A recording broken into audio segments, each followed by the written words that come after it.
Hello again, Gemini. It's May 2014. I'm Dadhichi, and my director just said, Dadhichi, you're being very, very serious today. Well, astrologers have transits too, I said to him, and tonight is more of a serious occasion. Reason it's serious, Gemini, is because recently a very important celestial event occurred, and that is the transit of the karmic north node to your fifth sector, which is a very karmic sector of the horoscope. In fact, it is the karmic sector, so you're getting a double dose of this karmic energy just now. And at the same time, Mars, which is going to spend quite a bit of time in this area of your horoscope, is going to create a bit of a link. So you've got this dynamic drive, the karmic forces moving into the karmic sector of your horoscope. So that's perhaps one reason why I'm being a little bit serious. Need it be that serious? Actually, the fifth house is a very pleasurable sector of your horoscope and indicates a very, very powerful unleashing of creative energy. So maybe that's fun. It's fun if you know what it is you want to do. You see, because at the same time we're seeing the opposite sector in the 11th sector of your horoscope, the karmic south node and Uranus there. So this is the progressive planet opposing this creative area of your horoscope. And I think that has a lot to say about maybe being fearful, maybe not understanding what your creative power is.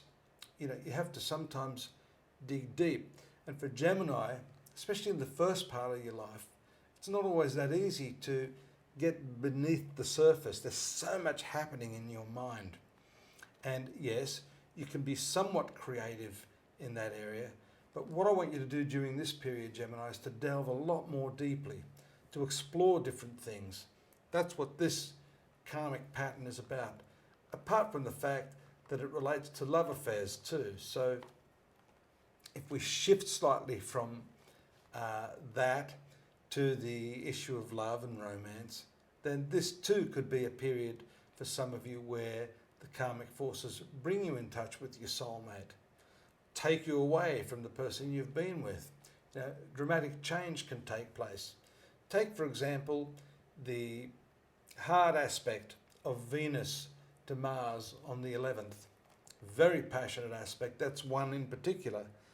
When Venus moves into that 11th sector on the 3rd, it will slowly get stronger up to about the 11th when it moves into the perfect opposition of Mars in your 5th house. So that is a very passionate sexual combination. And of course, we've just mentioned that the karmic points are also involved in this. So, these are the classic configurations astrologically which bring you in touch with soulmates, which out of the blue just bring you into the vicinity of someone that can really, as they say in the vernacular, rock your world, baby. So have some fun with that.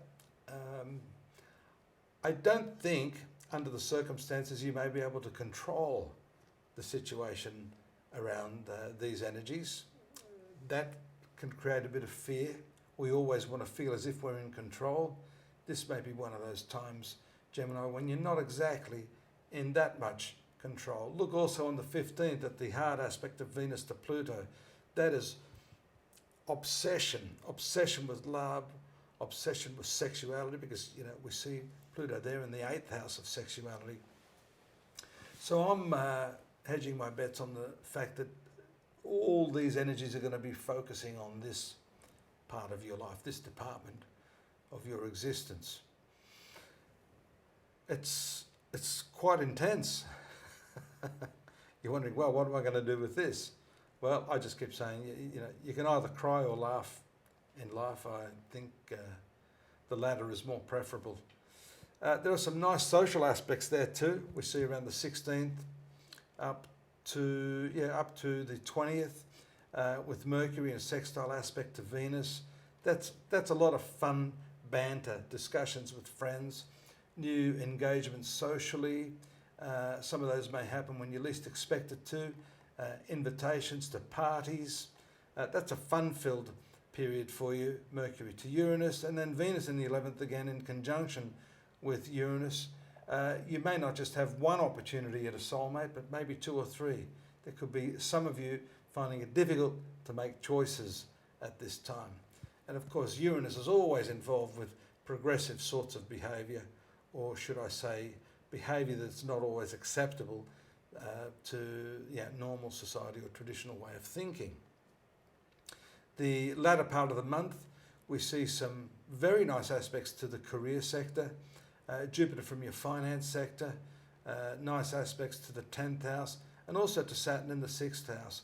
So this can be a promise of some increased finances, some better financial arrangements for you.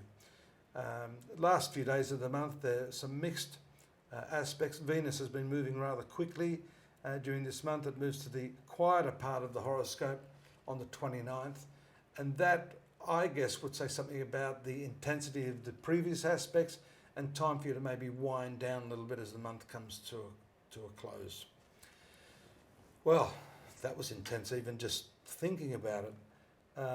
If you'd like to hear more, or rather read more, you can come to my website, astrology.com.au, and we have a lot more information there for you. And of course, I'll be back here next month. Look forward to your company then. Take care. Bye-bye.